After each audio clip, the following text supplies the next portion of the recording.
L'histoire que je vais te conter se passe dans le village de Ngolobé, niché entre les vallées verdoyantes d'une région de l'Afrique de l'Ouest. Le village de Ngolobé était un village béni des dieux. Il était prospère, et ce depuis des générations. Les villageois vivaient de l'agriculture, car les sols étaient très fertiles, et tous les ans les périodes de récolte étaient des moments de festivité. Les villageois se paraient de leurs plus beaux vêtements, mangeaient et dansaient pendant 3 nuits. Ils stockaient une partie de leur récolte et allaient en vendre le reste aux villages voisins.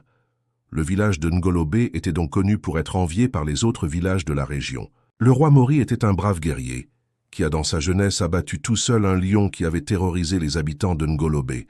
Mori fut couronné roi à la mort de son père.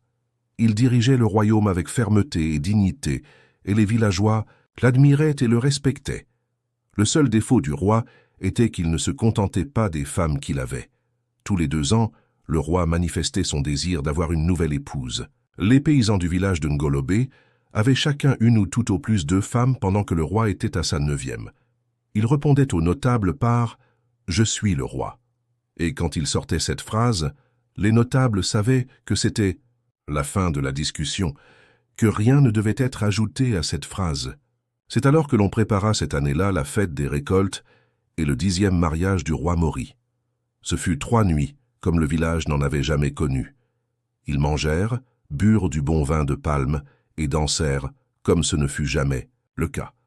Le mariage fut donc célébré et le roi passa 7 jours avec la belle Sira dans la spacieuse case qu'il avait fait construire pour sa nouvelle dulcinée. Les mois passèrent.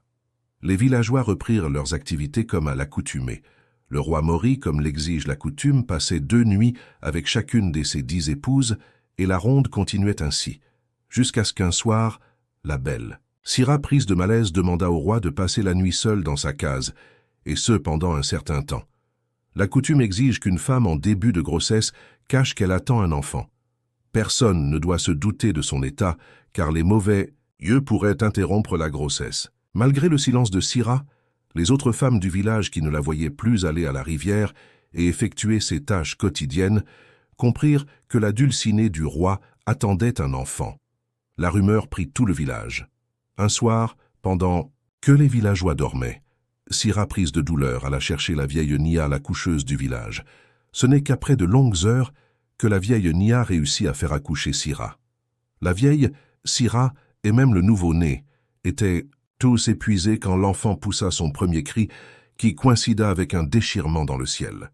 Un tonnerre en cette période de l'année, dit la vieille Nia qui regarda longuement Sira, puis continua à nettoyer le bébé qui avait une particularité. Il était blanc comme la craie. Jamais la vieille Nia n'avait vu un bébé aussi beau, mais blanc.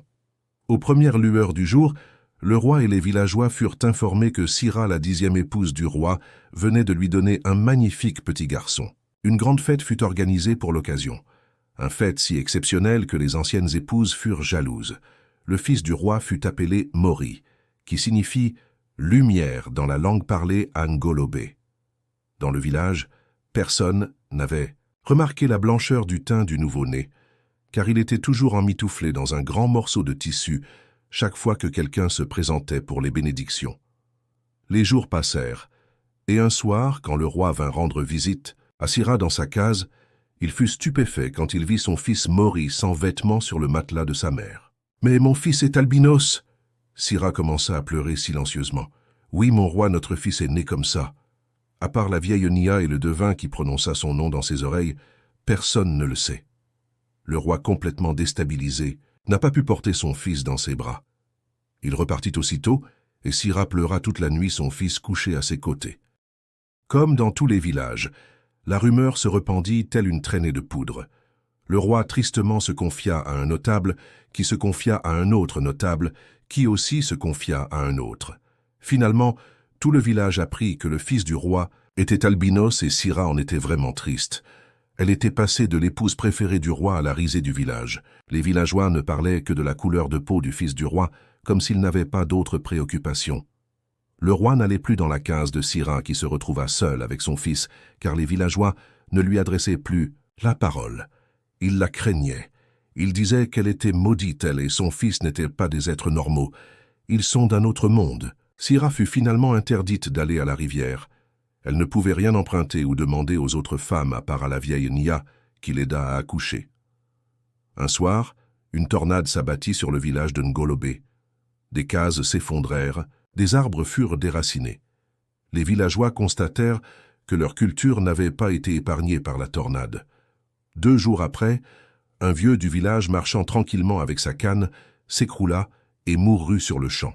La semaine qui suivit ces drames, une petite fille du village tomba en jouant dans le vieux puits que les villageois n'utilisaient plus. Les anciens, intrigués par cette succession d'événements dramatiques, se réunirent et décidèrent de bannir Sira, la 10e épouse du roi, et son fils Albinos. À part la présence de ce petit, les villageois ne trouvaient aucune explication à ces drames. C'est ainsi que Roi approuva le cœur serré que sa dulcinée et son fils partent du village. Ils furent chassés comme des chiens sous le regard des approbateurs de la vieille Nia et la satisfaction des autres épouses du chef. Comme par miracle, après le départ de Sira et de son fils Albinos, tout rentra dans l'ordre dans le village de Ngolobé. Les habitants reprirent goût à la vie. Les années passèrent, et 20 années s'écoulèrent paisiblement à Ngolobé, pendant que Sira et son fils Albinos, qui était parti pour la ville, souffrirent énormément. Sira s'est battue comme une lionne pour élever son fils. Et même, en ville, Mori se faisait parfois rejeter à cause de la couleur de sa peau. Les albinos sont des êtres pas comme nous. Ils sont maudits. Il ne faut pas les laisser nous approcher, voilà ce que disaient les parents à leurs enfants dans le quartier où vivaient Sira et son fils Mori. Mais la chance finira par tourner d'eux. Leur côté, quand un jour, Mori, avec les pièces que sa mère lui remit pour s'acheter à manger, alla acheter un ticket de loterie. Il la gratta et hurla quand il découvrit le montant colossal qui était marqué sur le ticket de loterie. « Maman, viens voir, on est riche, viens !» Sira accourut et vit 100 millions de francs inscrits sur le ticket que tenait son fils. Elle se frotta les yeux pour en être sûre. Le lendemain, ils allèrent à l'agence de loterie et quelques jours plus tard, les 100 millions francs furent déposés dans le compte Sira. Du jour au lendemain, leur vie changea complètement. Sira croisa un jour une amie d'enfance qui lui donna les nouvelles de Ngolobé où rien n'allait à nouveau. Le roi est mort, les villageois sont presque tous malades, la rivière s'est asséchée, je suis venu en ville pour gagner un peu d'argent pour ma famille. Sira raconta les dires de son ami à Mori le soir en rentrant. Ils décidèrent de rentrer à Ngolobé. Un soir, les villageois virent arriver un beau jeune homme richement habillé sur un cheval et une vieille dame. Les enfants qui n'avaient jamais vu de cheval trouvèrent l'animal étrange. Les villageois les accueillirent et leur offrèrent l'hospitalité sans se douter de quoi que ce soit. Les jours passèrent. Sira et Mori l'albinos partagèrent une partie de leur nourriture, avec les villageois qui mourraient de faim. Un soir, Mori entendit les commérages aller de plus belle à son sujet, surtout au niveau des jeunes filles qui se disaient « Le blanc arrivé au village finira par demander l'une d'entre nous en mariage. » Il finit par rassembler les villageois et leur dit « Je suis Mori l'enfant que vous avez traité de maudit et rejeté. Il y a 20 ans, vous nous avez chassé ma mère que voici et moi. Aujourd'hui, je viens malgré ma colère vous aider. Je ne suis pas intéressé par le trône. Je vais aider le village de Ngolobé en construisant un hôpital pour soigner les habitants, des forages pour avoir de l'eau saine toute l'année et enfin une école. Car j'ai compris l'importance de l'instruction. J'ai été à l'école et j'ai beaucoup appris de la vie grâce aux efforts de celle que vous avez bannie injustement pour m'avoir donné la vie. Sachez, habitants de Ngolobé, que la couleur de ma peau que vous avez rejetée autrefois et que vous admirez aujourd'hui est simplement un problème de gène. Il y a des actions qui se passent dans le corps d'une femme à la conception de l'enfant et pendant les 9 mois avant sa naissance. Ces transformations donnent la couleur de la peau, des yeux et tout le reste. Si j'étais maudit, je ne serais pas là aujourd'hui devant vous avec cette richesse. Les villageois honteux commencèrent à demander pardon à Sira et son fils. Certains, plus humbles, s'agenouillèrent et versèrent des larmes de regret. Sira refusa de placer un mot car il n'y a pas de mot pour qualifier la douleur de ce qu'elle avait ressenti à cette époque de sa vie. Juger un bébé sur la couleur de sa peau et le rendre responsable des calamités qui à l'époque sévissaient dans le village. Nous retiendrons de cette histoire qu'il y a des années en Afrique et ailleurs, dans le monde, beaucoup d'enfants albinos ont été victimes de rejet et ont subi des atrocités parce qu'ils sont différents. Seule l'instruction, la connaissance, l'évolution de la médecine ont permis de savoir qu'ils sont normaux, mais simplement différents. Seule la connaissance libère l'homme de l'ignorance.